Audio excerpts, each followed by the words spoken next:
리포트에서는 10가지 종목을 커버하고 있었는데요. 이제 뒤에서 한 종목씩 간단히 살펴보겠습니다.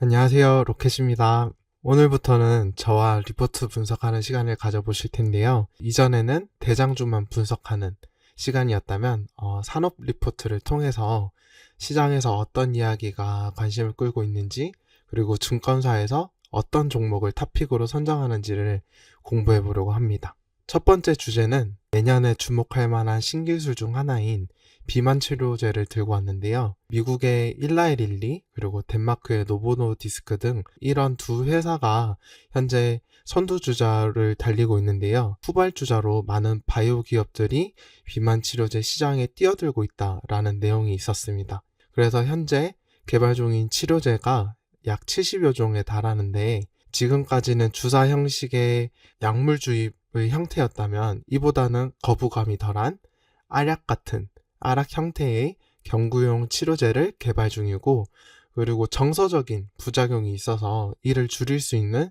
신약 개발에 초점을 맞추고 있다고 합니다. 그래서 저는 16일에 미래에셋증권에서 나온 비만 치료제 관련 리포트를 들고 왔는데요. 크게 주목할 부분은 4가지로 첫 번째, 미국이나 유럽의 경우 성인 중 비만을 차지하는 비중이 미국 같은 경우는 약 74%를 차지할 정도로 비만도가 상당하다는 것이었습니다. 그래서 이를 통해서 비만 치료제의 시장은 점차 확대될 것이며, 그리고 WHO나 아니면 의학 학회들에서 현재 비만을 질환으로 지정을 하고 있고, 권고사항에서 행동치료뿐만 아니라 약물 병행치료에 대해서 중요성을 강조하고 있다는 내용이 있었는데요. 이를 바탕으로 미국 같은 경우에는 비만 치료제 승인이 점차 나고 있는 상황이고, 일라의 릴리의 이중작용제인 터제파타이드라는 약물이 연말에 승인 기대감을 가지고 있고 일정을 앞두고 있다는 내용도 알 수 있었습니다.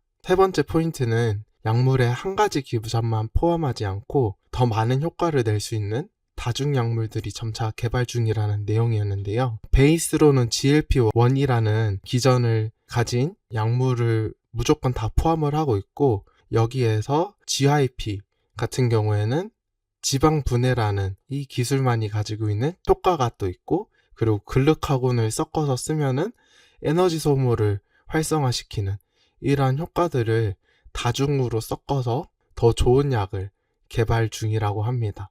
그리고 노보노디스크의 경우에는 치료 환자들에게도 효과를 얻었다는 연구 결과가 있어서 대상군들이 확장되고 있는 트렌드이며 부작용 감소를 위해 노력 중이라고 합니다. 또 투탑 회사가 캐파를 공격적으로 증설하고 있다는 내용을 통해서 수요가 많고 그리고 성장성이 있다는 것이기 때문에 캐파 증설하는 것에 주목해야 한다는 내용이었습니다. 그렇다면 국내는 어떤지 봤을 때 비만 비율 같은 경우에는 미국이나 유럽보다는 낮지만 과체중 및 비만은 중선 남성에서 많고 많은 비중을 차지하고 있다는 연구 결과가 있었는데요. 하지만 여성분들께서 미용 목적으로 다이어트에 관심을 두고 현재 사용하고 있는 추세이고, 그래서 우리나라 시장 같은 경우에도 비만 치료제 시장이 점차 커질 것이다 라는 전망을 가지고 있었습니다. 그래서 리포트에서는 10가지 종목을 커버하고 있었는데요. 이제 뒤에서 한 종목씩 간단히 살펴보겠습니다. 첫 번째로는 한미약품인데요. 이 종목은 임상 진행 과정을 가장 많이 앞서 있기 때문에 탑픽 종목으로 고르고 있었는데요. 약 420명을 대상으로 임상 진행 예정이고, 임상 종료는 26년 이후라고 합니다. 그래서 임상이 성공적으로 끝나고, 그리고 그 다음 단계인 FDA 승인, 그리고 판매 승인 등을 거쳐서 매출이 본격적으로 나올 예정입니다. 그리고 그 외에도 삼중작용제, 그리고 금 감소 억제 아이템, 그리고 체중도 감소시켜주고 근육량도 증가시켜주는 아이템을 포함해서 한 5개의 이런 치료제를 진행 중이라고 합니다. 두 번째는 유한양행입니다. 여러 약물들이 있는데 전 임상부터 임상 1상까지 단계를 거치고 있는 약물들이 있고, 현재 차트는 10월에 많이 떨어진 상태에서 현재 비추세 구간을 가지고 있는 상태입니다. 동아ST 같은 경우에는 자회사 뉴로보를 통해서 동물 실험에서 효과를 나타내었고요. 이중작용제를 개발 중이라고 합니다.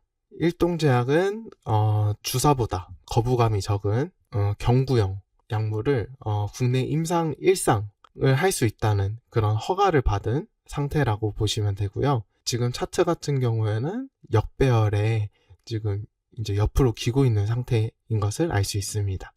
다음은 올릭스입니다. 올릭스는 동물 실험에서 영장류 실험을 했는데 전임상을 시험을 완료한 상태고 결과를 기다리고 있는 상태인 것 같습니다. 다음은 펩트론인데요.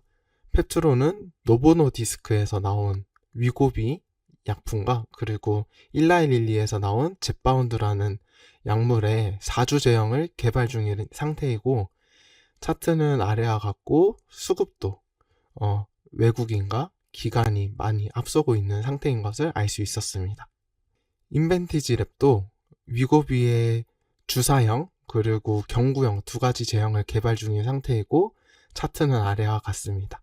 대원제약은 위고비의 주성분을 생산하고 있어서 이때 위고비의 주성분이 전 세계적인 급증한 수요 때문에 만성적인 부족 상태라고 뉴스가 뜨면서 대원제약이 이런 원료를 생산할 수 있는 기술이 있다라는 것 때문에 이렇게 올랐다가 윗꼬리를 달고 지금 이러한 차트를 그리고 있는 상태입니다.